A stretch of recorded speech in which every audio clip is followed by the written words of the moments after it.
One of my favorite all-time people is a guy named Bob Russell, an amazing preacher and a great man of God. He preached for 40 years at Southeast in Louisville, Kentucky. He preached for me a couple times at my church. And one of the things that Bob loves to say is that every day he prays for a filling of the Holy Spirit. Now, when you ask him why he prays for a filling of the Holy Spirit, he'll say, because I leak. Now, I like that answer. Bob doesn't really believe he leaks the Holy Spirit, but I think what he means is as the day wears on and the concerns and the frustrations of a day, maybe even the concerns about what's going on in the world with like Ukraine right now, it begins to feel like the Spirit and the power of the Spirit weakens in us because the flesh sort of takes over. And the strength we feel in the morning, we maybe don't feel later in the day. You know, the Holy Spirit is incredibly important because it is the power of God living in us. In the Old Testament, God would give the Spirit, and then he would sometimes remove the Spirit from someone. But in the New Testament, we see that he gives the Spirit as a deposit, guaranteeing that we are children of God. Now, we can grieve the Spirit, and I know something about that. When you intentionally sin, willfully sin, you grieve the Spirit of God. But thankfully, when you ask for forgiveness, God grants forgiveness because he is faithful and just. And the Spirit helps us understand the Bible, helps us mature in the faith. It connects us to God through prayer. So many things that the Holy Spirit does. Now, I say all that because just the other day I was at a hotel in Jackson, Tennessee, and because of an ice storm, the power went out for 9 hours. There was even a man who got caught in the elevator because the power went out while he was going down the elevator. And it was kind of frustrating. You couldn't plug in and get any power. You couldn't take a shower with the light on. You couldn't get any Wi-Fi. There were so many things that you couldn't do because the power was out. And all I could think of was, what if God removed his power from the world? What if he removed the Holy Spirit from the life of every single believer? The world, which is becoming an increasingly dark place, would immediately go lights out because the power of God would be removed from the world. It's important that we as believers remember that the power of God living in us is the opportunity for us to reflect the light of Jesus to the world around us. And we need to be faithful in that. I think more so now than ever before.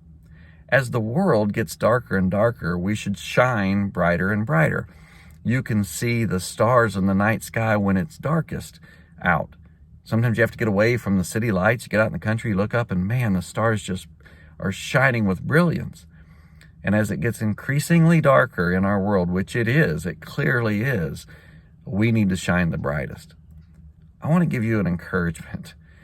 There's a lot of people I know who maybe don't stand in accordance with the politics of the current U.S. president, and you're frustrated.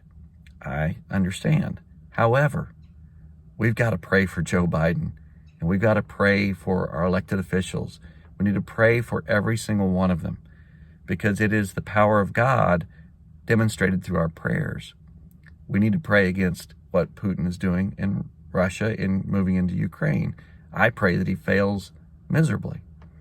And even though it may be difficult at times for you to pray for someone that maybe you don't completely agree with, it is critical right now that we extend part of the power of what God has given to us through prayer by praying for our country and for our nation's leaders, not for them to fail, but for them to win and to succeed. Because if Joe Biden and the other elected officials, whether you agree with them or not, are not successful, we could be in World War III, and it could be devastating. It is getting darker.